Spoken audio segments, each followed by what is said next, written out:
ফেরাউন বলছিল আনা রাব্বুকুমুল আ'লা, আমি খোদা, এতটুকু বললেও তো হইতো, বলে আমি বড় খোদা। কিন্তু আল্লাহ পাক লোহিত সাগরের পানিতে চুবাইয়া ডুবাইয়া ধ্বংস করে দিয়েছে অনবীর উম্মতের দল। বড় দুঃখ লাগে, রাগ করবেন না। যাহা কিছু বলতেছি জাহান্নাম থেকে বাঁচানোর জন্যই বলতেছি। ও ভাইজান, আপনি কেন ভাবতেছেন, কেন দূরত্ব সৃষ্টি করেন যে আমি এক দলের আপনি আর এক দলের, আপনি এক পীরের মুরিদ আমি আর এক পীরের মুরিদ? এই দলাদলিকে আপনাদের মাঝে ঢুকাইয়া দিল। বালিশে মাথা লাগাইয়া একটা মিনিট চিন্তা করবেন, দুনিয়াতে আমরা যখন আসছি না সবার হালা ছিল এক, শুধুমাত্র দেবীদের মানুষ আসছিল লঙ্গি ভরিয়া, সবাই এক। তাহলে এত দ্বন্দ্ব কেন রে ভাই? দুনিয়াতে আমরা এসেছি এক, আমাদের পরিচয় এক, আমরা মুসলমান। আপনি যেই দল করেন, যেই পীরের দরবারে দৌড়ান, আপনার আমার আল্লাহ এক, আপনার নবী আমার নবী এক, আপনার কাবা আমার কাবা এক, আপনার কোরআন আমার কোরআন এক, আপনার ধর্ম আমার ধর্ম এক, আপনার ধর্ম আমার ধর্ম এক। কি নাম ধর্মের? ইসলাম।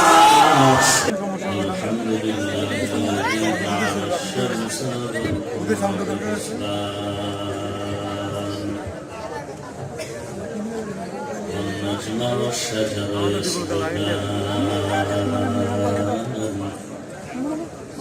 وفضل زمانا على زمان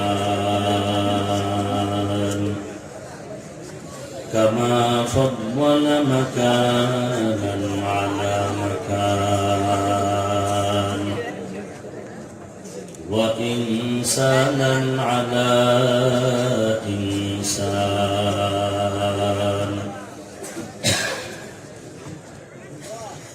ونشهد أن لا إله إلا الله وحده لا شريك له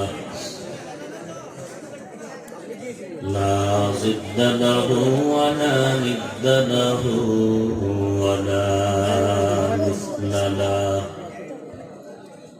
ونشهد أن سيدنا وسندنا وحبيبنا وحبيب ربنا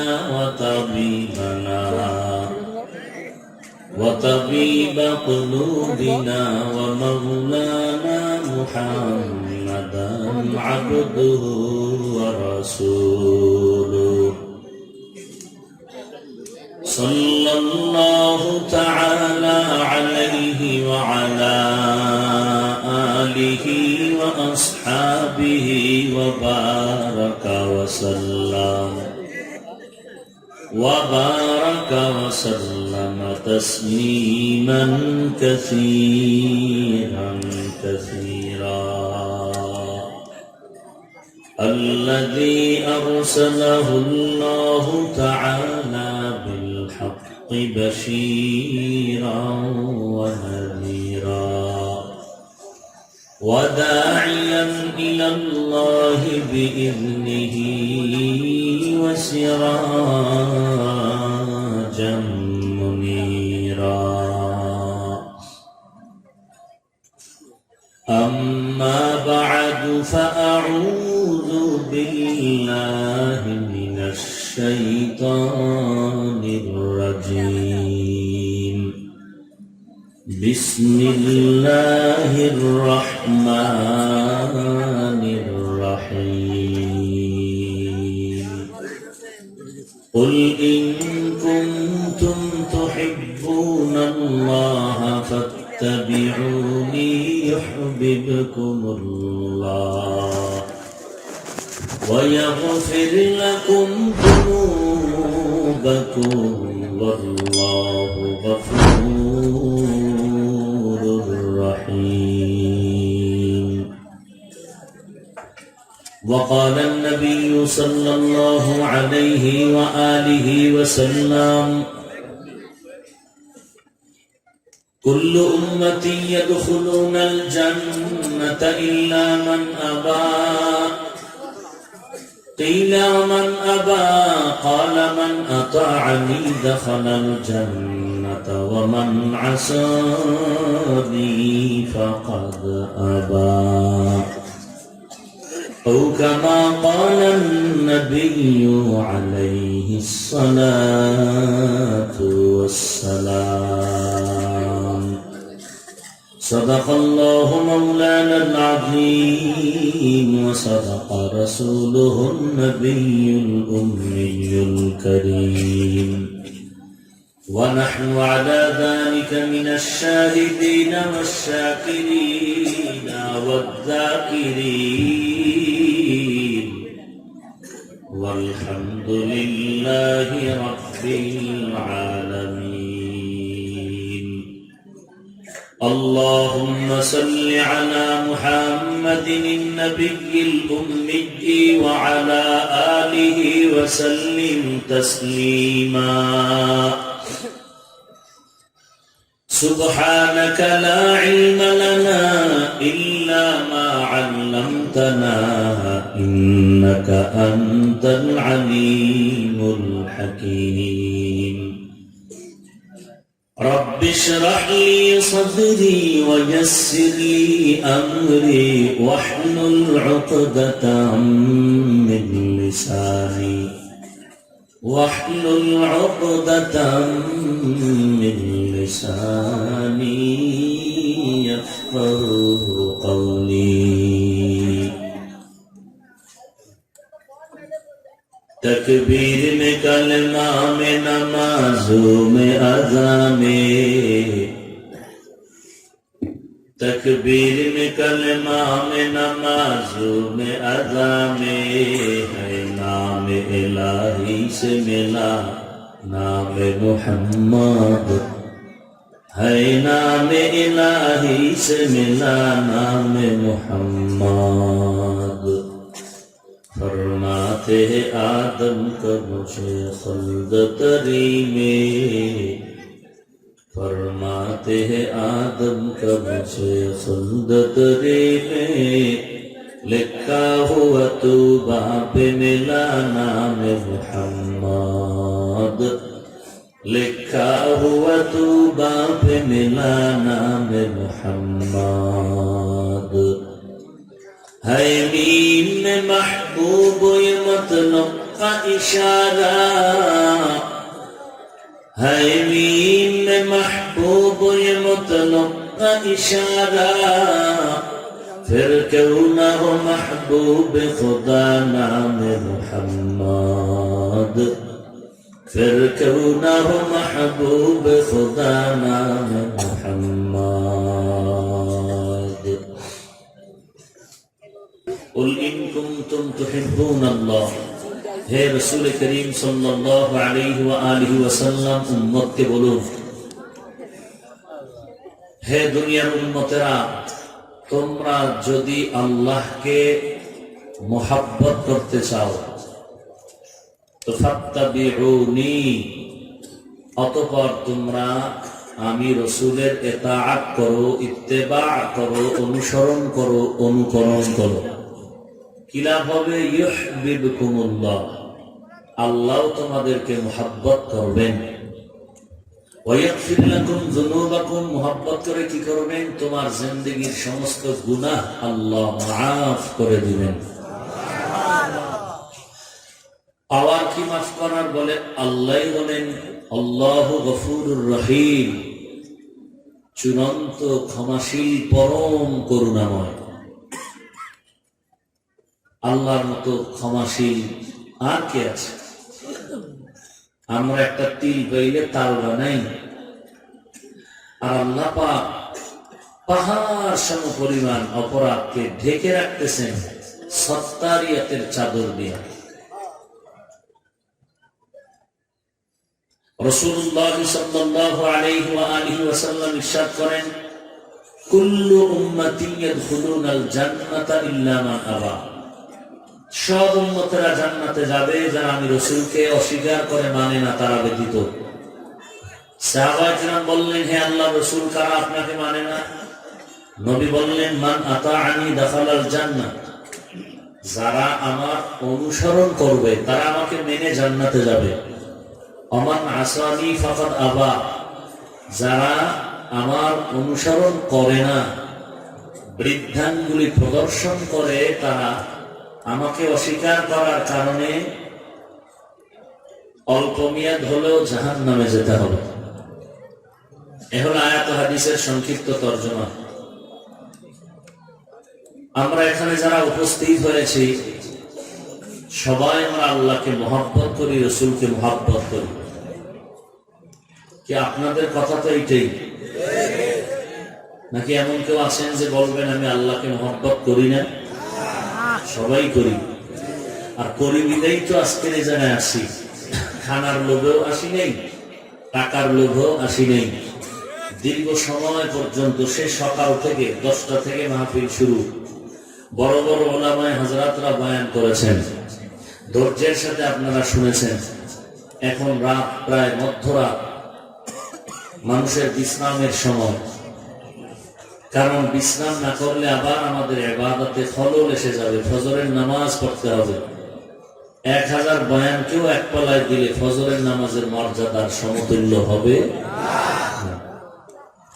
আর যদি কারো হালাত এমন হয় যে হুজুর কোনো টেনশনই নেই, ফজরও পড়ি নেই, জোহরও পড়ি নেই, আসরও না, মাগরিবও না, এশা তো মেসিগা, আর একদিনের ফজর না পড়লে কি হইব? কোনো সমস্যা নাই, টেনশন নাই, আপনি চালিয়ে যান।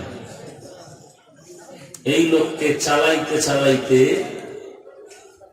শেষ গন্তব্য কোথায় হবে বলার কোনো উপায় নেই। আল্লাহ সব ভাইকে হেদায়েত দান করেন। তো আমরা সবাই ভালোবাসার পাগল। গোটা দুনিয়াটাকে আল্লাহ ভালোবাসার চাদর দিয়ে আবৃত করে রেখেছেন। দুনিয়াতে মানুষ মানুষকে ভালোবাসে। এই যে ভালোবাসা, শুধু মানুষ না, উড়ন্ত পাখি বাচ্চাগুলোকে ভালোবাসে, জঙ্গলের পশু একে অপরকে ভালোবাসে, নদীর মাছ একে অপরকে ভালোবাসে।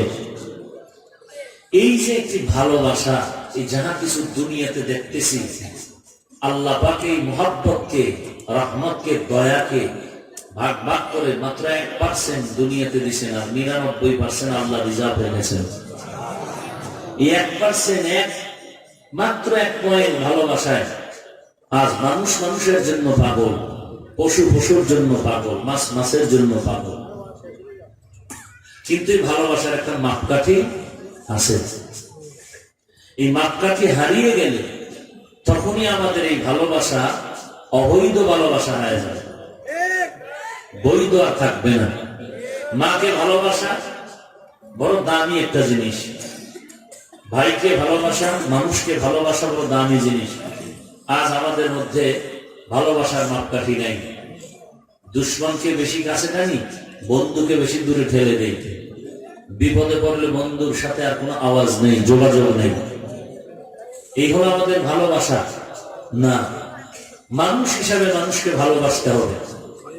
মানুষ হিসাবে মানুষকে, সেখানে আর কোনো ডিভাইড করা যাবে না। ও হিন্দু, বৌদ্ধ, খ্রিস্টান, ইহুদি, মানুষ হিসাবে এরা সব আল্লাহর গোলাম। বলেন না কেন, এরা কার বান্দা? আল্লাহ। আদম নবীর সন্তান, তো আমরাও আদমের সন্তান। হিন্দু, বৌদ্ধ সবাই আদমের সন্তান। বাবা যেহেতু একজন, সেই হিসেবে আমরা সবাই ভাই ভাই। কিন্তু সব ভাই কিন্তু বাবার দোয়া পায় না। পায় নাকি? পায় না। আদম নবী আমাদের পিতা, তার সুপুত্র তারাই হবে যারা ওই বাবার অনুসরণ করবে। তো আদম নবীর অনুসরণ কি? আদম নবীর ভবিষ্যৎবাণীর অনুসরণ। মুহাম্মদ আসবে, তার অনুসরণ করো। এখন যারা আদম নবীকে অতি ভক্তি হয়ে দেখাইতে গিয়া বলে, ফেরেশতারা যেহেতু আমার বাবা আদমরে সেজদা দিছে, আমরাও বাবা পীরকে সেজদা দেই। এটা কিন্তু তরিকা নয়। এটা ভালোবাসার মহব্বতের বিপরীত নাই। মাকে মহব্বত করবেন, নিষেধ নাই। স্ত্রীকে মহব্বত করবেন, নিষেধ নাই। পীরকে মহব্বত করবেন, নিষেধ নাই। বন্ধুকে মহব্বত করবেন, নিষেধ নাই। মহব্বতের মাপকাঠি মেনে চলতে হবে। যেমন যেই মহব্বতটা স্ত্রীকে করা যাবে, এই মহব্বত আর আম্মাজানের মহব্বত কি এক হবে? হবে না, কোনদিন না। এখন আপনি একটা ভালো স্ত্রী পেয়ে গেছেন, হাজার মহিলার মধ্যে আপনার স্ত্রীটাই সুশ্রী এক রমণী। এখন যদি মায়ের কাছে গিয়ে বলেন, মা এমন সুন্দর এক স্ত্রী আমি পেয়েছি যার গুণগান লিখতে গেলে কলম শেষ হয়ে যাবে, এত গুণগান, এত গুণ, এত প্রশংসা। এক পর্যায়ে গিয়া বলেন, মা বেশি লম্বা বয়ান নাই, এক কথায় বুঝাই দিলাম, তোমার থেকেও আমার বউ ভালো। মোহাব্বত থাকলো না সব শেষ হয়ে গেল? সব শেষ। এখান থেকে আমাদের মনে রাখতে হবে আখিরাতের লাইনের মোহাব্বত। আমরা ইমানের দিক থেকে আমরা আলেম ওলামাকে মোহাব্বত করবো, পীরকে মোহাব্বত করবো, ওস্তাদকে মোহাব্বত করবো, সাহাবায়ে কেরামকে মোহাব্বত করবো, আল্লাহ ওয়ালাদের মোহাব্বত করবো, আল্লাহর নবীকেও মোহাব্বত করবো, আল্লাহকেও করবো। মাপকাঠি থাকতে হবে। কি মাপকাঠি? আমি পীর আউলিয়াদেরকে যত মায়া মোহাব্বত করি না কেন, এই কথাটা মনে রাখতে হবে, গুণগান যতই গাই না কেন আর লেখি না কেন, একজনও আল্লাহওয়ালা, সব আল্লাহওয়ালা যদি এক পালায় ওজন দেওয়া হয়, একজন রসুলের সাহাবীর সমতুল্য হবে না। হবে? এবার আসেন সাহাবায়ে কেরাম। তাহলে মাপকাঠি কি পাইলাম? আল্লাহওয়ালাকে যতই মোহাব্বত করবো বাধা নাই, তবে সাহাবায়ে কেরামের নিচে। আবার সাহাবায়ে কেরামকে মোহাব্বত করো, লিখতে থাকো, বলতে থাকো, গুণগান গাইতে থাকো যত পারো। মনে রাখতে হবে, যত গুণগান গাই না কেন, একজন নবীর সমতুল্য কোন সাহাবী হবে। অন্যান্য নবীর গুণগান গাও, রসুলের গুণগান গাও, ঈসা নবী, মূসা নবী, ইব্রাহিম নবী, দাউদ আলাইহিস সালাম, সুলাইমান নবী, ইউসুফ নবী, গুণগান লিখতে থাকো, গাইতে থাকো, বলতে থাকো, কিন্তু মনে রাখতে হবে আমার নবীর সমান হবে। এবার আসো আমার নবী, আমার নবীর মোহাব্বতের গুণগান গাইতে থাকো, বলতে থাকো, নবী আমার প্রাণ, নবী আমার জান, নবী আমার সব, নবী আমার নবী, আমি আমার নবীর জন্য পাগল, আমার জীবন, আমার যৌবন সব নবীর জন্য উৎসর্গ করে দিলাম। গুণগান গাইতে থাকো, লিখতে থাকো, কিয়ামত পর্যন্ত লিখতে থাকো। তবে মনে রাখতে হবে, যতই গুণগান গাই না কেন, আমার আল্লাহ পাকের সম্মানের সমতুল্য হবে। হবে? কোন দিকটা হবে না? আল্লাহর সমান আমার নবী, বলেন না কেন? কোন দিক থেকে সমান? কোন একদিক তো মিল আছে মনে হয়। হ্যাঁ, আমার আল্লাহ একক। কেমন একক? আল্লাহ জাতের সাথে যেমন কারো অংশ নাই, গুণের সাথেও কারো অংশ নাই। আল্লাহর জাত, তিনি একক, ওয়াহদাহু লা শারীকা লাহু, খালেক হিসেবে এক, এখানে কারো অংশ নাই। রাজ্জাক হিসেবে তিনি এক, কারো অংশ নাই। তিনি মালিক হিসেবে এক, এখানে কারো অংশ নাই। এবার আসেন গুণ। আল্লাহর গুণ, তিনি আলিমুল গায়বি ওয়াশ শাহাদা, এই গুণ আর কারো। গায়বের মালিক কে? আল্লাহ। যদি আল্লাহর ক্ষমতার মতো, গুণের মতো আরো কারো গুণ আছে কেউ মনে করে, সে মুশরিক। তাহলে আল্লাহর গুণ কি, সিফাত কি? আল্লাহ হলেন গায়ব, আলিমুল গায়ব, গায়বের ইলমের মালিক। যদি কেউ বলেন আর কেউ গায়ব জানে, তাহলে সে শিরক করবে। আল্লাহর একটা গুণ, তিনি হাজির নাজির। আল্লাহ হলেন হাজির ও নাজির। এই গুণটা আর কারো আছে মনে করলে শিরক, আছে মনে করলে। আর শিরক এমন একটা মারাত্মক অপরাধ, সব গুনাহ মাফ হলেও শিরকের গুনাহ মাফ হবে না। ইন্নাল্লাহা লা ইয়াগফিরু আন ইউশরাকা বিহি ওয়া ইয়াগফিরু মা দুনা যালিকা লিমান ইয়াশা ওয়া মান ইউশরিক বিল্লাহ ফাকাদ দাল্লা দালালান বাঈদা ওয়া মান ইউশরিক বিল্লাহ فقد افترى إثما عظيما ومن يشرك بالله فقد حرم الله عليه الجنة। আল্লাহ বলেন, নবী জানায় দেন, সব গুনাহ আমি মাফ করব, কিন্তু আমার সত্তাগত অবস্থার উপরে যারা হামলা করবে তাদের মাফ করব না, আমার একক ওয়াহদানিয়তের উপরে যারা অংশ বসাবে তাদের মাফ করব না। এরে নবীর উম্মতের দল, আল্লাহ বলেন আমার জন্য কপালটা রিজার্ভ করলাম, এই কপালটা যদি আমাকে না দিয়ে আর একজনকে দেয় এটা আমি ক্ষমা করব না।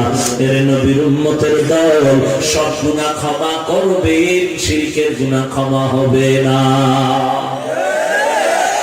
নবীর গুণগান যত গাও, গাইতে থাকো, বলতে থাকো, নবীর গুণগান লেখতে থাকো, কিয়ামত পর্যন্ত নবীর গুণগান লেখো, শেষ করতে কেউ পারেও না, পারবেও না। এমনকি আমার নবীর গুণগান কত বিপুল, কত বিস্তর, কিয়ামতের ময়দানেও নবীর গুণগান চলবে, শেষ হবে না।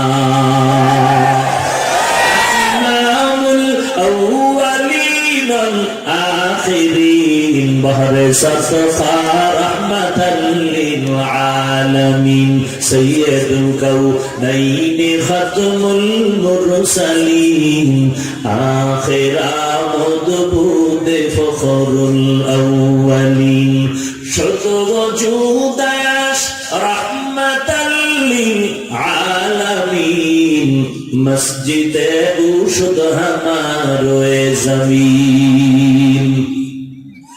এখানে যারা আছেন সবাইকে যদি বলি আপনারা কারা কারা আল্লাহকে ভালোবাসেন, সবাই দুহাত দু পা উঁচু করে বলবেন অবশ্যই জীবন থেকে আল্লাহকে ভালোবাসি।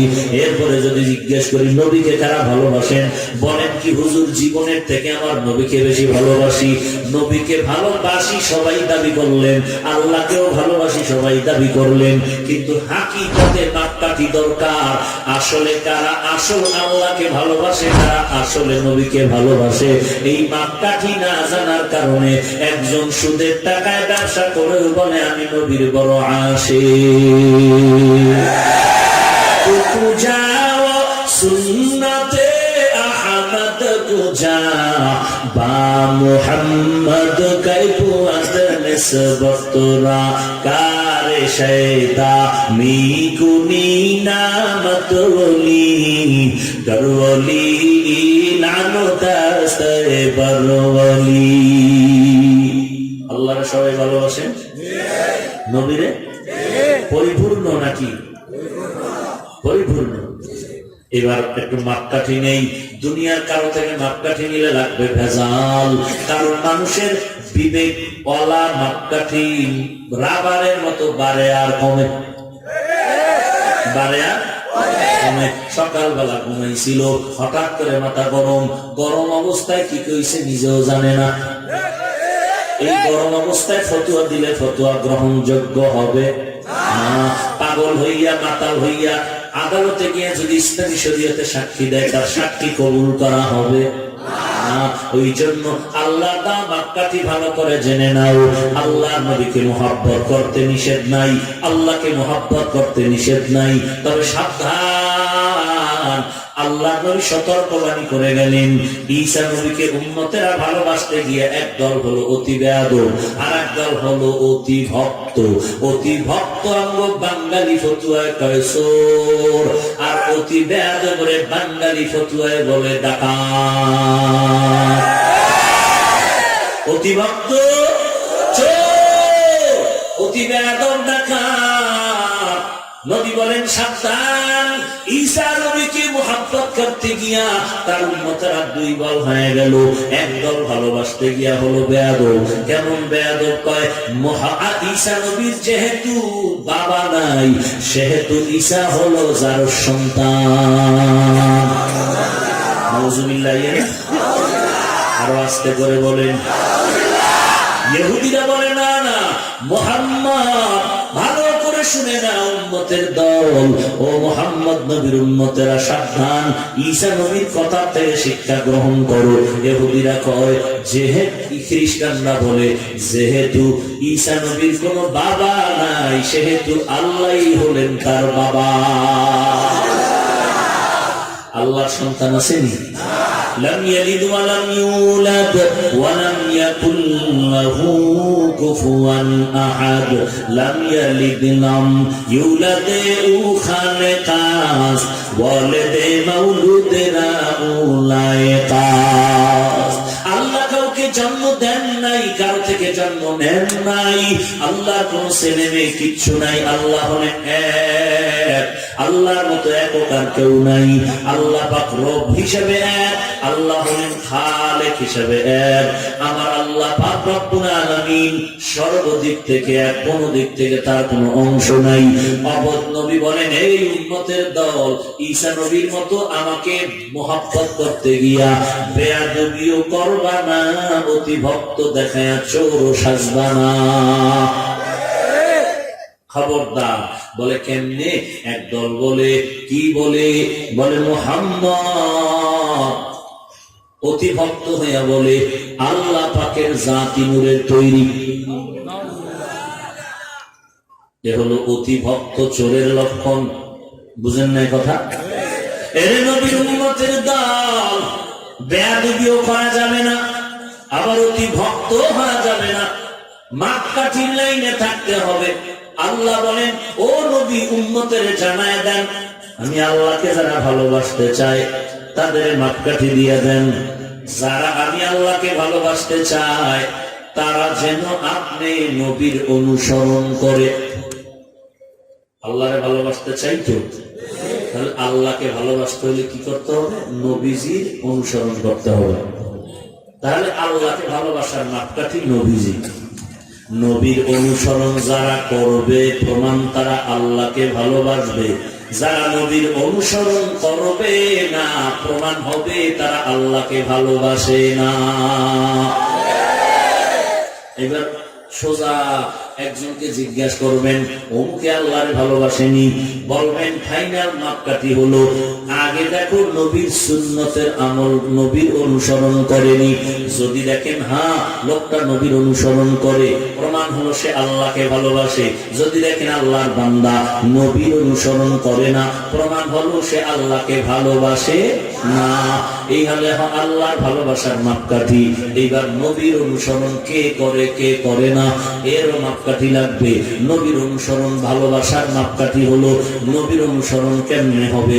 আল্লাহর নবী বলেন, আমি দুটো জিনিস রেখে গেলাম আমানত, এই দুইটা জিনিস ধরে রাখ। আমার আমানত যারা রক্ষা করবা তারা আমাকেই রক্ষা করলা, আমার ইজ্জতকে রক্ষা করলা, আমাকেই তোমরা মানলা। আমার আমানত যারা রক্ষা করো নাই তারা আমি নবীকে মানতে পারো নাই। নবীর রেখে যাওয়া আমানত হলো দুইটা, এক নম্বরে কোরআন, দুই নম্বরে সুন্নাহ। বলেন এক নম্বরে কি? দুই নম্বরে সুন্নাহ। আল্লাহর নবী বলেন, এই দুইটা জিনিস তোমাদের কাছে আমানত রেখে গেলাম। এ দুনিয়ার উম্মতেরা, হিন্দুরা এই দুই আমানত রক্ষা করবে না, কারণ তারা আমার নবীকে স্বীকার করে না। বৌদ্ধরা এই দুই আমানত রক্ষা করবে না, কারণ তারা আমার নবী মুহাম্মদ রে মানে না, বৌদ্ধরা মানে না। এইবার খ্রিস্টানরা এই দুই আমানত রক্ষা করবে না, কারণ তারা আমার নবী মুহাম্মদকে নবী মানে না। কাদিয়ানীর দল এই দুই আমানত রক্ষা করবে না, কারণ তারা মুহাম্মদ রে শেষ নবী মানে না। ইহুদিরাও এই দুই আমানত রক্ষা করবে না, কারণ তারা আমার নবী মুহাম্মদ রে নবী মানে না। এবার আমাকে একটু জবাব দেন, আমার নবীর দুইটা আমানত রক্ষা করবে কারা? জিহ্বা নাড়ায় বলেন কারা? কোন দেশের মুসলমান? বলেন। বাংলাদেশের, লেবানন, আমেরিকান, লন্ডন, পৃথিবীর সব মুসলমান এই দুইটা আমানত রক্ষা করবে, শুধু দেবিদ্বারের মুসলমান ব্যতীত। কিনা আপনাদেরও করতে হবে? কই করেন? কয়জনের দাঁড় করাইলে কোরআন শরীফ পড়তে পারবেন? কয়জনের মাথার চুলগুলো মদিনার লাইনে আছে? কয়জনের গালে রসুলের তরিকা আছে? বডির মধ্যে মদিনার পোশাক আছে? এরে আল্লাহর বান্দা, নবী রেখে যাওয়া দুটো আমানত, এক নম্বরে কোরআন, দুই নম্বরে নবী রেখে যাওয়া সুন্নাত। আজকে সুন্নতের আমল তো করেই না। ও ভাই টুপি কেন পরো না? লোকটার মধ্যে নবীর মায়া থাকলে বলবে, হুজুর টুপি পরার দরকার, পারি না, ঝামেলা আছি, দোয়া করবেন। চেষ্টা করতেছি। এই যে হলো নবীর আশিকের কথা। যদি কয় হুজুর টুপি না পরলে অসুবিধা কি, এত ফতুয়াবাজি করেন কেন? বলেন আসেনি পাবলিক। এই যদি কাজী রসুলের বড় আসে, তাহলে বাটপার না বললে কি বলা যায়? ধোকাবাজ না বললে কি বলা যায়? এর মতো ধোকাবাজ আর কেউ আছে? ওরে তুমি আমাকে ধোকা দাও সাধারণ, কিন্তু রসুলকে ধোকা দেওয়া। তুমি বললা ভাইজান মদিনার পোশাক, শার্ট প্যান্ট পরা কি হারাম নেই? তোমার জিজ্ঞেসি শার্ট প্যান্ট পরা হালাল না হারাম? তোমাকে বলছি মদিনার পোশাক কই, না পড়লে অসুবিধা কি? আচ্ছা আল্লাহ না করুন, রসুল যদি তোমাকে কিয়ামতের দিন বলে তার মতো বেয়াদব উম্মত না হইলে আমি রসুলের অসুবিধা কি? তখন কি উপায় হবে? তখন কি উপায় হবে? একটু চিন্তা করে কবরে যাও। নমরুদ আল্লাহরই মেরে বলেন, চিন্তা করছেন একেবারে তীর ধনুক নিয়ে রেডি, খোদারে গুলি করবো, রাখবেই না। এত বড় বেঈমানের আল্লাহ সাইজ করতে কি পরিমাণ আসমানি বাহিনী লাগছে? কত হাজার মশা সুস্থ সুস্থ। একটা অসুস্থ মশার সাথে ছিল জুতা মোবারক। কেমন তার কপাল, হাজারে সান কপাল একটা। এই নমরুদ্দা এমন কপাল লইয়া দুনিয়াতে আসলো, জুতার সাথে বাড়ি লাগলেই চান্দি ঠান্ডা হয়ে যায়। কর্মচারী যে কয় জুতার বাড়ি যত জোরে দিবি বেতন তত বাড়ায় দিন। কেমন কপাল! এত বড় নমরুদ বেঈমান। আল্লাহ পাক ধ্বংস করার জন্য একটা ল্যাংড়া অসুস্থ মশাকে লেলিয়ে দিলেন। ফেরাউন বলছিল আনা রাব্বুকুমুল আ'লা, আমি খোদা। এতটুকু বললেও তো হইতো, বলে আমি বড় খোদা। কিন্তু আল্লাহ পাক লোহিত সাগরের পানিতে চুবাইয়া ডুবাইয়া ধ্বংস করে দিয়েছে অনবীর উম্মতের দল। বড় দুঃখ লাগে, রাগ করবেন না।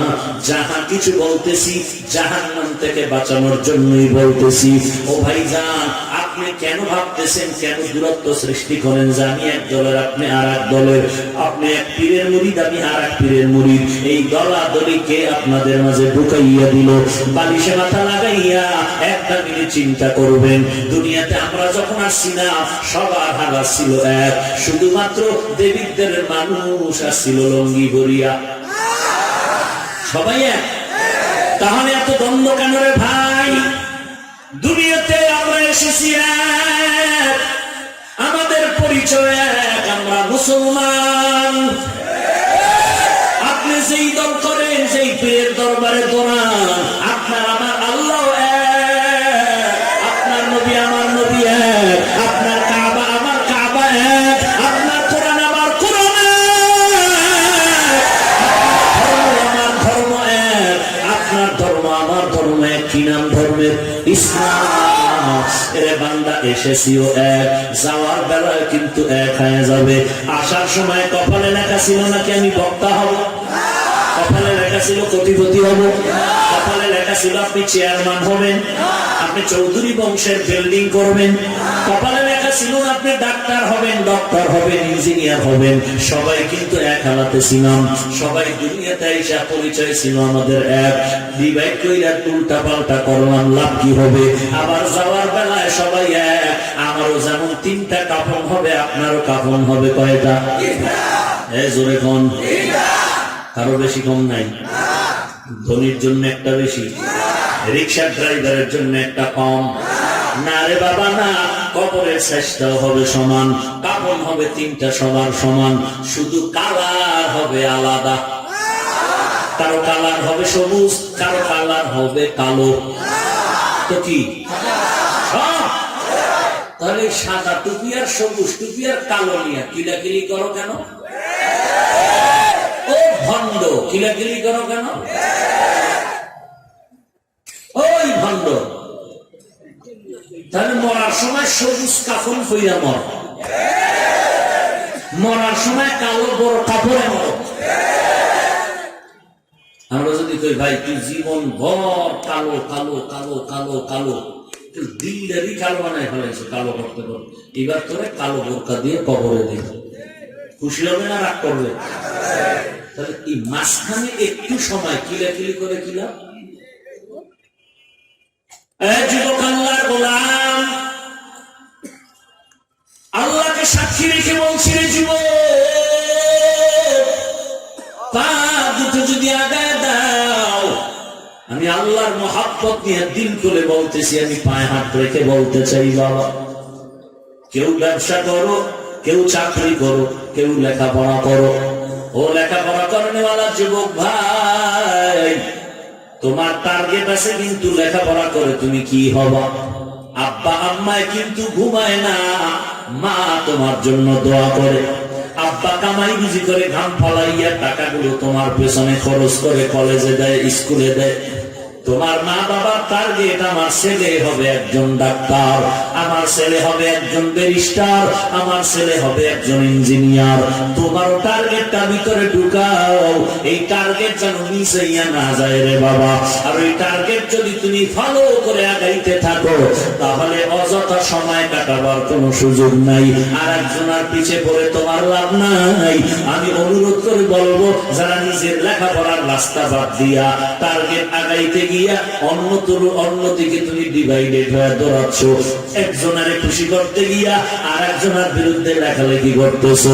আল্লাহ না করুন, আল্লাহ না করুন, আল্লাহ না করুন, যার পক্ষ নিয়ে কথা বলতেছো, আল্লাহ না করুন লোকটা যদি এমন হয়, দাড়ি নাই, টুপি নাই, নামাজ নাই, পর্দা নাই, হালাল নাই, হারাম নাই, আর যার বিরুদ্ধে তুই বলতেছো আর লেখতেছো, ওই লোকটা যদি এমন হয়, দাড়িওয়ালা, নামাজি, টুপিওয়ালা, পাগড়িওয়ালা, তাহাজ্জুদওয়ালা, তুমি যার পক্ষ নিছো, দাড়ি, টুপি, নামাজ নাই, ও হাজারবার বরদোয়া করলে কবুল হবে না।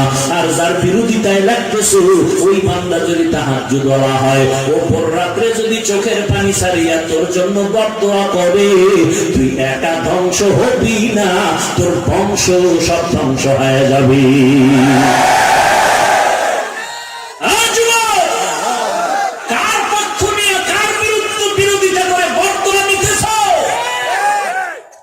আল্লাহকে ভয় করো। তুমি লেখাপড়া করে ডাক্তার হবা, ডক্টর হবা, ইঞ্জিনিয়ার হতে চাও, তোমার তো সকলের দোয়া লাগবে। কি দোয়া লাগবে না? যুবক, দোয়া লাগবে না? দোয়া কি বড় হুজুরেরটাই হবে? গরিব করলে হবে না? রিক্সায় চলতেছো, ভাড়া হচ্ছে 5 টাকা, রিক্সার ড্রাইভার এক মুরব্বী, তুমি যদি 10 টাকা দাও, মুরব্বী দিল খুলে একটা দোয়া করবে, ওই দোয়াটা তোমার মারাত্মক কাজে লাগবে। সবার কপালে হেদায়েত কি আসবে? আল্লাহ ভালো জানেন। দিল থেকে কথাগুলো বললাম। তুমি তো লেখাপড়া করে একটা স্থানে যাইবা, ডাক্তার হতে চাও, আগে চেয়ারে বসো ডাক্তার হইয়া, এরপরে চিন্তা করবা কোন দলের দালালি করা যায়নি। কিন্তু তোমার লেখাপড়ার জীবনটা ফুলের মতো করতে হলে কোন দলাদলি করা যাবে না, সবাইকে বুকে আলিঙ্গন করে নিতে হবে এবং সকলের দোয়া তোমার নিতে হবে। সেই দোয়া যদি চাও, তাহলে ওই টার্গেট পর্যন্ত পৌঁছার আগে কোন দলের পক্ষে দালালি করা বন্ধ করে দাও। যারা রসুলের তরিকায় চলে, সবাইকে মহব্বত করবা, সবাইকে মহব্বত করবা। দেখা হলে সালাম, সামনে যেমন পেছানো তেমন, বিরুদ্ধে না। তোমার এখন দল করার সময় না, তোমার লেখাপড়া করে তোমার টার্গেটে পৌঁছার সময়। কথা ঠিক না? একটু বুঝাইলাম যে তুমি যার পক্ষ নিছো, আল্লাহ না করুক সে যদি হয় বেনামাজি, সে যদি হয় সুদখোর, তাহলে তার জিন্দেগির কোন দোয়া, কোন বরদোয়া কবুল হবে না। কিন্তু যার বিরোধিতা করতেছো, সেই লোকটা যদি হয় তাহাজ্জুদওয়ালা, আর সে যদি অন্তরে কষ্ট পায়, কান্না করে ভোর রাত্রে, আল্লাহ কসম করে বলছি, তোমার একার কপাল পুড়বে না, তোমার বংশ নষ্ট হয়ে যাবে। তুমি প্রমাণ চাও? আমার সাথে একা দেখা করো, ঢাকায় এসে আমি নাম, ঠিকানা, বাড়ি, বংশ, বয়স সহ বলে দিব, অমুকে এই নজরে করছে, অমুক আল্লাহওয়ালার বিরোধিতা করার কারণে। 80 টাকা এগুলো বলার মানে কি? কি মানি? আমি বলছি তুমি তাবলিগে যাও, আমি বলছি তুমি চরমনায়ের দল করো, আমি বলছি তুমি অন্য কোন পীরের কাছে যাও। আমি যেটা বুঝাইতে চাই, তুমি একটা লেখাপড়া করে ভদ্র সন্তান হতে চাও, ডাক্তার, ডক্টর, ইঞ্জিনিয়ার, তোমার জন্য সকলের দোয়া দরকার। কেউ যেন তোমার দিকে তাকাইয়া কষ্ট না পায়, বরং তোমার ব্যবহার এমন হওয়া চাই যে নিরপেক্ষ, সবাই যেন মনে করে না যুবকটা খুব ভালো, অন্যান্য যুবকের মতো না, ছেলেটা খুব ভদ্র, খুব নম্র, ব্যবহার ভালো, দিলটাও ভালো। ওর জন্য সব মুরব্বীরা দোয়া করবে যে না, এই ছেলেটা কোনো ঝামেলায় নাই, কোন পক্ষ বিপক্ষে নাই, আল্লাহর মহব্বতে চলে, দেখলেই আমাকে সালাম দেয়। একটু চিন্তা করিও ভাই, তোমার হায়াত কত আর সামনে কত। তুমি যে মেট্রিক পাস করবা গ্যারান্টি নেই, বিএ পাস করবা গ্যারান্টি নেই। ওয়াজে আসতেছে, রাস্তায় অ্যাক্সিডেন্ট হয়ে একদল যুবক মারা গেছে। মোনাজাত দিয়ে যাচ্ছে, রাস্তায় গাড়ি অ্যাক্সিডেন্ট হয়ে একদল যুবক শেষ হয়ে গেল। প্রতিনিয়ত হচ্ছে এগুলো। আমি তোমার আপন, শুধু আমি না, চ্যালেঞ্জ করে বলছি, টুপিওয়ালাদের মতো তোমাদের যুবকদের আপন পৃথিবীতে কেউ না। অন্যরা তোমাকে মায়া করে ঠিক, কিন্তু স্বার্থের জন্য, স্বার্থের জন্য তোমাকে টাকা দেয়, পয়সা দেয়, মিষ্টি খাওয়ায়, শুধু স্বার্থ, তুমি তার দলের দালালি করবা এই জন্য। কিন্তু টুপিওয়ালা, খাঁটি টুপিওয়ালা যারা, নামাজি যারা, আল্লাহওয়ালা, এরা তোমাকে দিল খুলে মহব্বত করে নিঃস্বার্থে, জাহান্নাম থেকে বাঁচানোর জন্য। ওই কত যুবক, এই কুমিল্লার যুবকরাই তো বেশিরভাগ মহব্বত করে মাদ্রাসায় যায়, টুপি দাড়ি মোটামুটি। কেউ ভাই তুমি কোন মাদ্রাসায় পড়া? হুজুর মাদ্রাসায় তো পড়ি না। কি করো বলো? কুমিল্লা কলেজে পড়ি। কোন ক্লাসে? বলে হুজুর 8। কেউ বলে মেট্রিক পরীক্ষা সামনে দিব। তো কি অবস্থায় হালাত? বলে আলহামদুলিল্লাহ এখন নিয়ত পরিবর্তন হয়েছে। কি বলে? মাদ্রাসায় পড়বো আর ওই লাইনে যাবো না। আমি বললাম এটা কি তোমার সিদ্ধান্ত? বলে না হুজুর। তো কি? বলে পরামর্শ। আচ্ছা আমার কাছে আসছো কে জন্য? বলে আপনার পরামর্শ। বলে আমার পরামর্শ মানবা? বলে হ্যাঁ মানবো। আমি বললাম আমার পরামর্শ হলো, তোমার মতো সন্তান এই বাংলাদেশে আমার দরকার। ডিসি হবা, এসপি হবা, এমপি হবা, মন্ত্রী হবা, তোমার মতো মুসলিম পরিবারের সন্তান। ওই লাইন ছাড়া যাবে না। হ্যাঁ তুমি দিনের লাইনে যেহেতু দিলটা তোমার উদ্গ্রীব হয়ে আছে, তো তোমাকে পরামর্শ দিব, ওই কলেজের পাশে কোনো মাদ্রাসা থাকলে দৈনিক 1 ঘন্টা সময় দিয়া আগে কোরআন শিখো, এরপরে কি করবা পরেরটা পরে, কিন্তু ওই লাইন ছাড়া যাবে না। কারণ সব বেঈমানরা রেডি হয়ে যাচ্ছে মুসলমানের সাথে একটা মহাযুদ্ধ করার জন্য। হঠাৎ করে বলবে বেঈমানেরা মুসলমানকে কোনো ঔষধ দেওয়া হবে না, তখন তোমার মতো মুসলমান পরিবারের সন্তান, আমার কলিজার টুকরা, ডাক্তার হইয়া চ্যালেঞ্জ দিয়ে বলবি, এই বেঈমানের দল, তোরা যদি সমস্ত মুসলমানের উপরে বয়কট করে ঔষধ সরবরাহ বন্ধ করে দাও, আলহামদুলিল্লাহ আমাদের মুসলমানের জন্য আমরা মুসলমান ডাক্তারেরাই যথেষ্ট।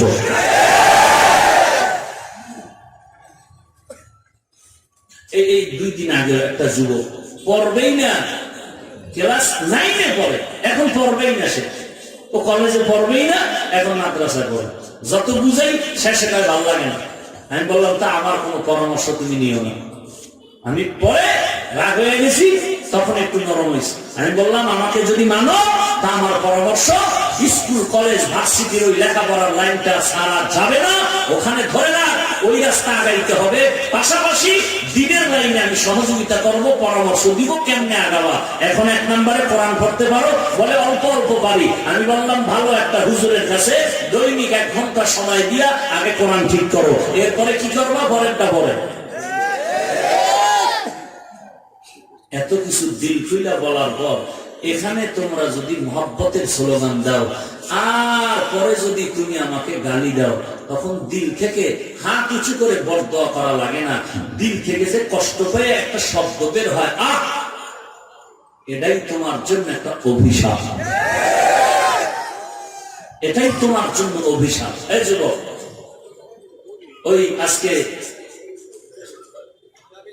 কাবিলা না, ওখানেও বলছে যে মাহফিলে দাওয়াত বা দিলেন কেন?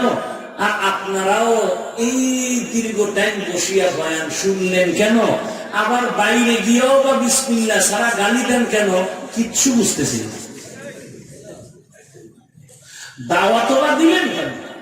আবার আপনারা বসতে পারেন না, দাঁড়ায় দাঁড়ায় বয়ানও বা শুনতেছেন কেন? আবার বাহিরে গিয়া বিরোধিতাও বা করেন কেন? কিছুই বুঝতেছি না। কারণ কি কপাল আমার খারাপ না আপনারটা খারাপ? আল্লাহই ভালো জানে, আল্লাহই ভালো জানে, আল্লাহই ভালো জানে। কত যুবক দেখি রাস্তায় পাগলামি করে, পাগল ইংলিশে কথা বলে। তো একজন মুরব্বী জিজ্ঞাসা করলাম, হুজুর পাগলের জন্য কি ইংরেজি পড়ায়নি কোথাও? বলে না। তাহলে রাস্তার পাগল কেন ইংলিশ কয়? কোন জবাব নাই। নিজে নিজে বহু চিন্তা করে দেখলাম, বের করলাম যে আসলে পাগলে ইংরেজি শিখে নাই, বরং ইংরেজি লাইনে পড়িয়া ভালো লেখাপড়া করেনেওয়ালা ছাত্র কারো না কারো সাথে বেয়াদবি করার কারণে অভিশাপে পাগল হয়েছে। বেয়াদবি করিস না, পায়ে হাত রেখে বলছি যে আমার না, পৃথিবীতে যতদিন বেঁচে থাকবি কোনদিন আলেম হোক ছোট বড়, চিনো না চিনো, মুরব্বী, কারোর সাথে বেয়াদবি করবি না। যত বড় শিক্ষিতই হোক না কেন, ঘুমের ঘরে তোর ব্রেন যদি নষ্ট হয়, পৃথিবীর কেউ ব্রেন আর ঠিক করতে পারবে না। অনুরোধ করছি, কার জন্য কার বিরোধিতা করো? আচ্ছা, আমাকে আর একটা জবাব দাও যুবক ভাইরা, আমি দিল খুলে বুঝাতে পারি না, আল্লাহকে মহব্বত করে জবাব দিও। তোমরা সবাই মিলে যদি চরমনের বিরুদ্ধে 1000 লেখা দাও ফেসবুকে, তাবলীগের বিরুদ্ধে লেখা দাও, কওমি মাদ্রাসার বিরুদ্ধে লেখা দাও, আল্লাহকে মহব্বত করে জবাবটা দিও, তোমার এই লেখার দ্বারা সত্যি বলো তাবলীগের কি পরিমাণ ক্ষতি হবে? যুবক বলো বলো, তোমার এই লেখালেখির দ্বারা চরমনের কি ক্ষতি হবে? তাহলে এই খামোখা এই আকাম কেন করো বলো তো? বলো, এই আকাম কেন করো? এই কবিরা গুনাহ কেন মাথায় টেনে আনে? আচ্ছা, আর একটা পরীক্ষা দিই, মানলে মানো না মানলে নাই, যেহেতু মহব্বত করি এই জন্য বলতেছি। আজকে তোমার আম্মা আছে না সব যুবকের? এই যুবক আছে? তোমার আব্বা আছে? আচ্ছা, আব্বার কথা বাদ দিলাম, তোমার আম্মার কাছে আজকে গিয়ে বলবা, মা আমি হাফিজুর রহমানের চেনে না এমন মা তো মনে হয় আমার জানা নাই আছে। তোমার মা আমাকে অবশ্যই হয়তো বা চিনে, বয়ান শুনে না ফাঁকে ফাঁকে। বাদ দাও আমার কথা, তুমি কি বলবা, মা আমি ফেসবুক চালাই, আর ওই যে হাফিজুর রহমান আছে এর বিরুদ্ধে মা আমি ইচ্ছা রকম এই লেখাগুলো দিয়েছি। এক চরমনের হুজুরের ছবি ব্যঙ্গ কইরা কার্টুন বানাইয়া আমি দিছি, মা সব বিচার শেষ, সব বিচার শেষ। তোর মা কি বলে? তোর মা এটাকে যদি সমর্থন করে যে হ্যাঁ তুই চরমনের পীর সাহেবের ছবি কার্টুন বানা, তুই ভালো কাজ করেছ বাবা, আমি মা ভাই তোর জন্য দোয়া করি। যদি হয় তো কোরআন শরীফ আমার সামনে, হাতে নিলাম না, আমি ইশারা দিয়ে বললাম আল্লাহ কোরআন সাক্ষী, তুই আজীবন লিখতে থাক, কিন্তু আমাকে তুই মাকে জিজ্ঞানোর আগে এখানে একটু জবাব দিয়া যা, তো বিবেক দিয়া তোর মা সমর্থন করবে?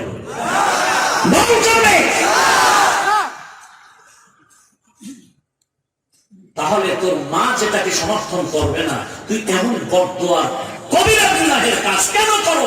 কে করতে বলেছে তোকে? বল, তোর জীবনটাকে নষ্ট করার জন্য কে বলেছে?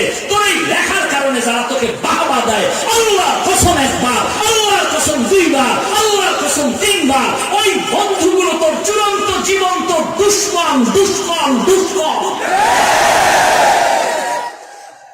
তোকে যারা বাহবা দেয় এরা তোর গলায় ছুরি ডাইরেক্ট লাগায় নাই, কিন্তু ক্রমান্বয়ে আস্তে আস্তে তোর জীবন চরিত্র সব ধ্বংস করার জন্য তারা পরামর্শ দিচ্ছে। এরা কেউ তোর বন্ধু নয়, সবগুলো জিন্দেগির শ্রেষ্ঠ তোর দুশমন। ফয়সালা শেষ হয়ে গেল, শুধু এক জায়গায় গিয়ে বিচার চাবি, পরামর্শ দিবি মায়ের কাছে। তোর মা যদি সমর্থন করে তাহলে তুই চিৎসা রকম একটা থাকার গালি নিতে থাক। আর যদি তোর কলিজার মহব্বতে বলে না, আম্মা জান কখনো এটা মেনে নিতে পারবেন না, কারণ আমার আম্মা চায় আমি তার একটা সন্তান ভালো আদর্শওয়ালা হয়ে যায়, আর আম্মা জান পিতা জানে যে আমার সন্তান কারো বিরুদ্ধে লাগলে আল্লাহ বেজার হবে, ওই ব্যক্তি বেজার হবে, আমি মায়ের টার্গেট পূরণ হবে না। তোমাকে কে পরামর্শ দিতেছে যে আলেমের বিরুদ্ধে লাগো? কে পরামর্শ দিতেছে মুরব্বীর সাথে বেয়াদবি করো? এই পরামর্শগুলো যে দিচ্ছে, আল্লাহ শপথ করে বলছি, সে তোমার বন্ধু নয়, জীবন্ত দুশমন।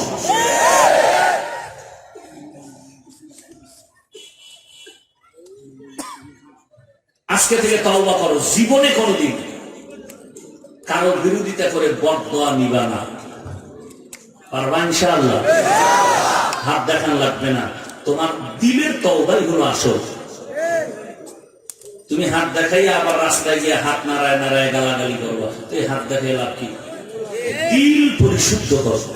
আমি যাহা কিছু বললাম আমার দিলের মহব্বতের মনি কোঠার থেকে তোমাকে জাহান্নাম থেকে তোমার আদর্শবান যুবক হইয়া দেশের মধ্যে সুনাম অর্জন করো, এই নিরিখে বললাম।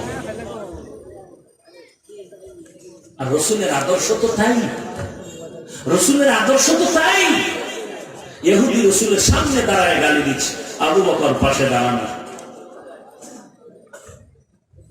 নবীজি মুসকি মুসকি হাসেন, কোনো জবাব দেন না। আবু বকর কি শুনতে পারে? নবীরে গালি দিতেছে, কেমনে সহ্য করা যায়? আবু বকর বলেন আমি জবাব দিব। নবী বলেন সাবধান। কতক্ষণ আর ধৈর্য ধারণ করা যায়? সহ্য করতে না পেরে আবু বকর সিদ্দিক রাদিয়াল্লাহু তাআলা আনহু জবাব দিতে আরম্ভ করলেন। নবীজির মনটা মলিন হয়ে গেল। আবু বকর জিজ্ঞেস করলেন, পয়গম্বর জবাব দিলাম না, মনটা বড় খুশি, জবাব দেওয়াতে মনটা বেজার কেন হলো? মদিনার নবী বলেন, আবু বকর আমরা যখন চুপচাপ দাঁড়িয়েছিলাম, ইহুদি আমাকে অকথ্য ভাষায় গালি দিতেছিল। আমি তাকাইয়া দেখলাম আল্লাহ দয়া করে তার রহমতের ফিরিস্তা পাঠায় দিছে আমাদের পক্ষ থেকে জবাব দেওয়ার জন্য। যখনই তুমি জবাব দেওয়া শুরু করেছো তখনই আমার মন বেজার হয়ে গেল, কারণ রহমতের ফেরেশতারা বিদায় নিয়ে গেছে। নবী শিখাইলেন কি, আর আমরা নবীর আশিক হইয়া করলাম কি? ওরে আল্লাহর বান্দা, এমন একটা আমল জীবনে করছেননি যে আমলের বিনিময়ে আল্লাহর কাছে পেশ করলে আল্লাহ মাফ করে দিবেন? জীবনের একটা আমল আপনার আছে কিনা যেটা আল্লাহর কাছে পেশ করলে আল্লাহ কইবে তোরে মাফ করে দিলাম? এমন একটা আমল তো করতে পারো নাই, বরং উল্টা অন্যের পিছনে লাগিয়ে আরো গুনাহ আমল নামায় জমা করতেছে। কয়েকদিন আর এইভাবে করবারে ভাই। ও পর্দার আড়ালের মা বোনেরা, মনটা কি চায় না একজন কোরআনওয়ালার মা হয়ে কবরে যাও? আজকে অনেকে মনে মনে ভাবতেছেন আমরা নামাজ পড়লে বুঝি স্বাধীনতা নষ্ট হয়ে যাবে। না রে, আল্লাহর গোলাম না। আল্লাহর কোরআনের মতো সম্মানের পাত্র যেমন কিছু নাই, এই কোরআন যার সিনায় থাকবে তার মতো সম্মানিত আর কেউ নাই। দুনিয়াতেও তারা বাদশাহ, পরকালেও তারা হবে বাদশাহ। এরে নবীর উম্মত, আল্লাহর গোলাম, এই জীবনে শয়তানের ধোঁকায় পড়ে কত গুনাহ করে করে জীবনটারে নষ্ট করে চলে জীবন। আজকে গায়ে শক্তি আছে, জবানে কথা বলার শক্তি আছে, উল্টা পাল্টা বলো, শক্তি অন্যায় ভাবে প্রয়োগ করো। কিন্তু তোমার দাদার দিয়ে তাকায় দেখো, সেও তো আমাদের মতো সিমাজকে লাঠি ছাড়া চলতে পারে না, হাঁটতে পারে না। এরে নবীর উম্মতের দল, একদিন তো কবরে যেতে হবে। আল্লাহ কোরআন সত্য, নবীর কথা সত্য, কোন মিথ্যার অবকাশ নাই। গুনাহ নিয়ে যদি কবরে যাও, ওই কবর হবে জাহান্নামের গর্ত। পয়গম্বরের কথা আল্লাহ কোরআনও বলেন, ইন্নাল আবরারা লাফি নাঈম ওয়া ইন্নাল ফুজ্জারা লাফি জাহিম। নেক আমলওয়ালার জন্য জান্নাত, গুনাহগারের জন্য জাহান্নাম। এর সন্তান, কত সন্তানের খবর আমরা দেখছি, ঘুমাইছে, সকালবেলা মা খুঁজে দেখে মরে গেছে। ঘুমের ঘরে কি মরণ হয় না? এই যুবক, হয় না? হয়। আজকে যদি ঘুমের মধ্যে মরণ হয়, এই ভয়টা যদি অন্তরে ঢুকাইতা, তাহলে হিন্দি গানের তার কানে লাগাইয়া বালিশে মাথা লাগাইতে পারতা না। জীবনে না করিলাম বন্দেগী, এ জীবনে না করিলাম বন্দেগী, গুনাহ করে কাটাইলাম জিন্দেগি, গুনাহ করে কাটাইলাম জিন্দেগি। তওবা করে আবার তওবা ভাঙ্গিলাম, তওবা করে আবার তওবা ভাঙ্গিলাম, অবশেষে খাঁটি তওবা করিলাম, অবশেষে খাঁটি তওবা করিলাম। এর সন্তান ও যুবক, তোমার আমার মতো কত যুবক দেখি মসজিদের কাতারে সামনের কাতারে দাঁড়ায় নামাজ পড়ে, ফজরের নামাজে তাকায় দেখি যুবকরা এই শীতের মধ্যে আসিয়া নামাজ আদায় করে। ওরে বাবা, হাত তুলিয়া দোয়া করা লাগে না, দোয়াটা তো দিল থেকে তৈরি হয় আসে। একটা যুবকের আমল দেখলেই মনে হয় যেন দিলটা খুইলা তার জন্য দোয়া করি। ওই সব মুরব্বীরা বলে, আল্লাহ তুমি এই যুবকের কবুল করে নাও। এর যুবক আল্লাহর গোলাম, তোমার আমার মতো যুবক স্কুল কলেজে পড়ে, এক ওয়াক্ত নামাজও বাদ দেয় না, অভাব নাই। আজকে তুমি বাসায় গিয়া ঘুমাইবা, তোমার মা দরজায় বাড়ি দিয়ে তুমি ভিতরে আটকাইছো, মা অপেক্ষায় আছে। তোমার মা সকালবেলা উঠছে, তোমার গিয়া ডাক দেয় ফজরের নামাজের সময়, বাবা গতকালকে নাম রামপুর মাদ্রাসায় বয়ান শুনে আসছো, আজকে ফজরের নামাজটা পড়। কারণ মা চায় আমার সন্তানটা ভালো হয়ে যায়, মা চায় আমার সন্তানের যেন সবাই দোয়া করে, মা চায় সব আলেম ওলামারা যেন আমার সন্তানটারে ভালোবাসে। যেই মা না খাইয়া তোমারে কত কষ্ট করে খাওয়াইলেন পড়াইলেন, মা সকালবেলা একটা ডাক দিছে কোনো আওয়াজ নাই, আবার ডাক দিছে কোনো আওয়াজ নাই, কেমন যেন মায়ের অন্তরের মধ্যে একটা আঘাত লেগে গেল। ব্যাপারটা কি, বাবারে ডাক দেই কেন আওয়াজ দেয় না? মা চিল্লাইয়া দরজায় লাথি মারলো, দরজাটা ভেঙে গিয়া ভেতরে ঢুইকা দেখে সন্তান ঘুমায়, মাথায় হাত দিয়া দেখে বরফের মতো পুরো বডিটা ঠান্ডা হয়ে গেল, পুরা শরীরটা শক্ত। মায়ের বুঝতে আর বাকি নাই, চিৎকার দিয়া কয়, তোরা কে কোথায় আছে? তাড়াতাড়ি আসিয়া দেখ আমার সন্তান আর দুনিয়াতে জিন্দা নাই। এমন কান্নার আওয়াজ, ওদিকে বাবায় কান্দে, আমার সন্তান নাই।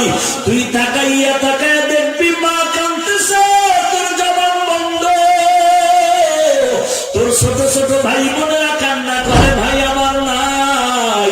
কেউ যাবে ইমাম সাহেবের খবর দিতে, জানাজা না পড়ায় কোথাও যাবেন না। কেউ যাবে বাঁশবাগানে বাঁশ কাটার জন্য, কেউ যাবে গরম পানি দিয়ে তোমাকে চিরবিদায়ের গোসল করানোর জন্য। এমন জায়গায় কেউ যাবে কবর খনন করার জন্য বাঁশবাগানে, তোমাকে চিরদিনের গোসল দিয়া সাদা কাপড়ের প্যাকেট বানাইয়া এরপরে জানাজার দিকে যখন নেয়, মায়ের ডাক দিয়া খায়, আমার বাবারে তোমরা কই নাও? বলে চিরবিদায় এখন কবরস্থানে যাবে।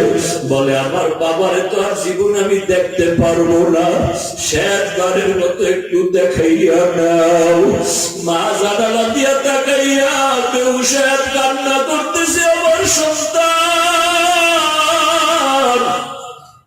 এই সন্তানের আমি পেটে ধারণ করেছি, কত রাত্র ঘুমাইতে পারি নাই। আমি মা সন্তানের বেদনার কারণে খাইতেও পারি নাই, এই সন্তানের প্রসব বেদনায় আমি সারা রাত ঘুমাইতে পারি না, শুধু কান্নার আওয়াজ। আমার কান্নার কারণে আশেপাশের মানুষ ঘুমাইতে পারে নাই। এই সন্তানের লালন পালন করিয়া বড় বানাইতে কত মা আমি কষ্ট করেছি।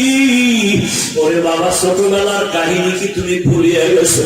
আমি বিছানায় অসুস্থ পড়ে আছি, রাতের গভীরে দেখি আমার আব্বা ঘুমায়, ভাই বোনেরা ঘুমায়। হঠাৎ করে তাকায় দেখি আমার দুঃখিনী মা ঘুমায় নাই। আমার মাথার কিনারায় বসিয়া বাবাকে পাহারা দেয়। আমি বললাম, মা রাত্রে এত গভীর কেন ঘুমাও না? মা ডাক দিয়ে কয়, রে সন্তান,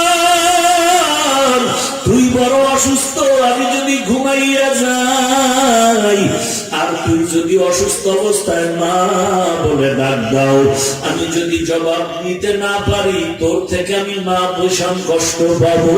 এই জন্য আমি মা ঘুমাই না, তোকে সারা রাত্র পাহারা দিলাম। ওই মায়ের কান্না বড় করুন কান্নার আওয়াজ রে বাবা। ওই মা এত কাঁদবে, কিন্তু তোমার সাথে আমার সাথে কবরে যাবে না। ওই কবরে বাগ বাগানে তুমি আমি একা হয়ে থাকবো। ওই কবরে মাটি দিয়া চাপা দিয়া সবাই যখন চলে যাবে, এখন আর আমার ডানে বামে কেউ নাই, সব জায়গায় মাটির কবর, অন্ধকার। দুইজন ফেরেশতা আসবে প্রশ্ন করার জন্য। তিনটা প্রশ্ন করা হবে, অন্য কোনো প্রশ্ন নাই। তুমি কোন দল করো এটাও জিজ্ঞাসা করবে না, তুমি কোন পীরের মুরিদ তাও জিজ্ঞাসা করবে না, তুমি ধনী না গরিব তাও জিজ্ঞাসা করবে না। প্রশ্ন আমাকেও যেমন তিনটা, আপনাকেও সেই তিনটা একই প্রশ্ন করা হবে।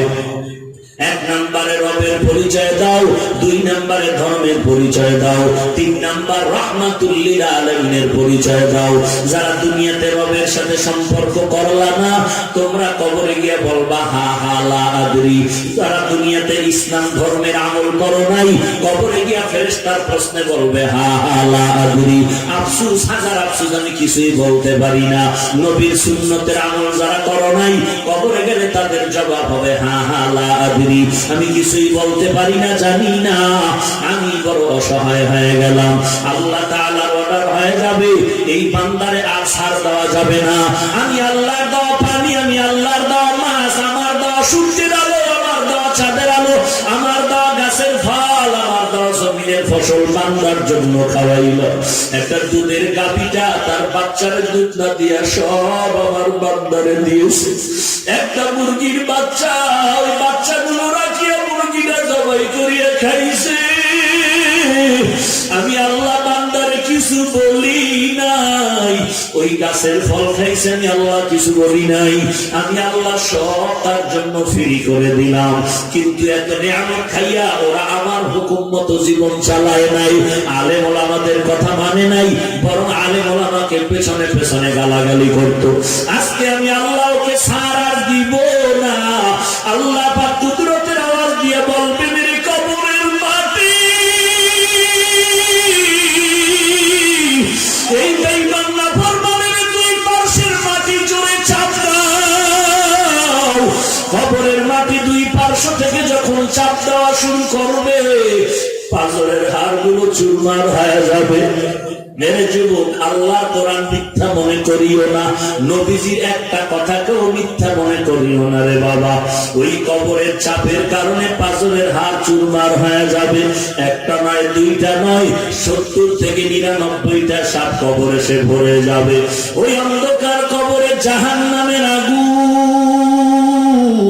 আজকে জমিন থেকে 9,30,00,000 মাইল উপরে সূর্য, রাতের বেলা সূর্য নাই, তারপর কি পরিমাণ গরম লাগতেছে, ঘাম পড়তেছে, সহ্য করা যায় না। আর কিয়ামতের ময়দানটা যেদিন কায়েম হয়ে যাবে, সূর্যটা মাথার উপরে নেমে আসবে। এখন তো একটা মুখ জমিনে দেওয়া, সেই দিন 12টা মুখ জমিনে দেওয়া হবে। সূর্যের 12টা মুখ জমিনে দেওয়ার পর আল্লাহ কুদরতি আওয়াজ দিয়ে বলবে, সূর্য তোর যত তাপ আছে সব জমিনে তাপ ছেড়ে দাও। সূর্যের তাপে জমিনটা হয়ে যাবে তামা, আর গুনাহগারের মাথার মগজগুলো টাস টাস করে ফেটে যাবে। অপরদিকে জাহান্নামের চিৎকারের আওয়াজ। জাহান্নাম বলবে, আল্লাহ গুনাহগারগুলো আমার পেটের মধ্যে দাও, আমি আজকে ওই গুনাহগারগুলোরে দিয়ে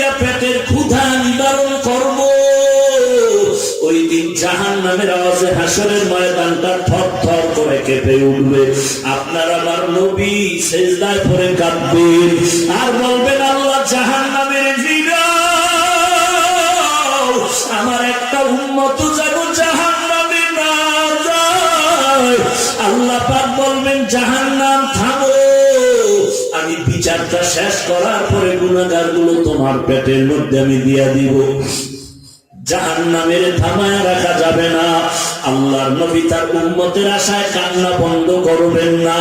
আল্লাহ বলবেন, ওয়ালা সাউফা ইউতিকা রাব্বুকা ফাতারদা, আমি অবশ্যই আপনাকে খুশি করার জন্য আদাবদ্ধ, আপনি কাঁদবেন না, আপনার উম্মতগুলোকে আমি দিচ্ছি। আল্লাহর নবী উম্মতের নিয়ে হাউজে কাউসারের গোড়ায় যাবে পানি পান করানোর জন্য। পানি লাইনে দাঁড়ায় নবী পান করাবে, হঠাৎ মাঝখানে একটা পর্দা পড়ে যাবে। ফেরেশতারে বলবে, কি ব্যাপার, আমার উম্মত কি লাইনে নাই বলে আছে এখনো, পর্দা পড়লো কেন, এদের কি হাউজে কাউসারের পানি দিব না? ফেরেশতারা বলবে, ও মায়ার মায়ার নবী, এরা ঠিকই আপনার উম্মত দাবি করছে, কিন্তু এরা আপনার সুন্নত ঠিক মতো মানে নাই, বরং সুন্নতের বিরোধিতা করছে। নামাজের আজান শুনছে, মসজিদে যায় নাই, নবীর মুহাব্বতে টুপি পরে নাই, বরং সুন্নতের বৃদ্ধাঙ্গুলি দেখাইছে। নিজেও টুপি পরে নাই, টুপিওয়ালা কেউ দেখতে পারে নাই, নিজেও নামাজ পড়ে নাই, যারা নামাজ পড়তো তাদেরও দেখতে পারতো না, নিজেও পর্দা করতো না, যারা পর্দা করতো তাদেরকেও সহ্য করতে পারতো না। তখন হাদিসে স্পষ্ট হাদিস, সহিহ হাদিস, আল্লাহর নবী তখন বলবেন, সহকান সহকা লিমান গায়্যারা মিন বাদি, তোরা ভেগে যা, তোরা ভেগে যা, আমার দ্বীনের যারা পরিবর্তন ঘটাইছো, আমি তোদের নবী না, তোরা আমার উম্মত না, আমার সুন্নাত যারা মানো নাই তোরা ভেগে যা। নবী যদি বলেন ভেগে যা, আর জান্নাতে যাওয়ার কোনো রাস্তা নাই, জাহান্নাম ছাড়া কোনো উপায় থাকবে না। এরে বাবা, হায়াতের গ্যারান্টি নাই, কখন জানি মরণের ডাক আসবে বলা যায় না। জবানকে হেফাজত করো, জীবনভর জবান দিয়া কি পরিমাণ মিথ্যা কথা বলছো, এই জিহ্বা দিয়া কত গীবত শিকায়াত করছো, এই জিহ্বা দিয়া কত গালাগালি করেছো। আজকে থেকে জবানটারে হেফাজত করো, তওবা করো, হ্যাঁ জবান দিয়া গুনাহ করব না, হাত দিয়া গুনাহ করব না, চোখ দিয়া গুনাহ করব না, অন্তর দিয়া পরিকল্পনার মাধ্যমে গুনাহ করব না। আজকে থেকে নামাজ ছাড়বো না, মা বাবার খেদমত বন্ধ করব না, আর কোনদিন দেশের বিরুদ্ধে ষড়যন্ত্র করব না, আলেম ওলামাদের বিরোধিতা করে কবিরা গুনাহগার হব না।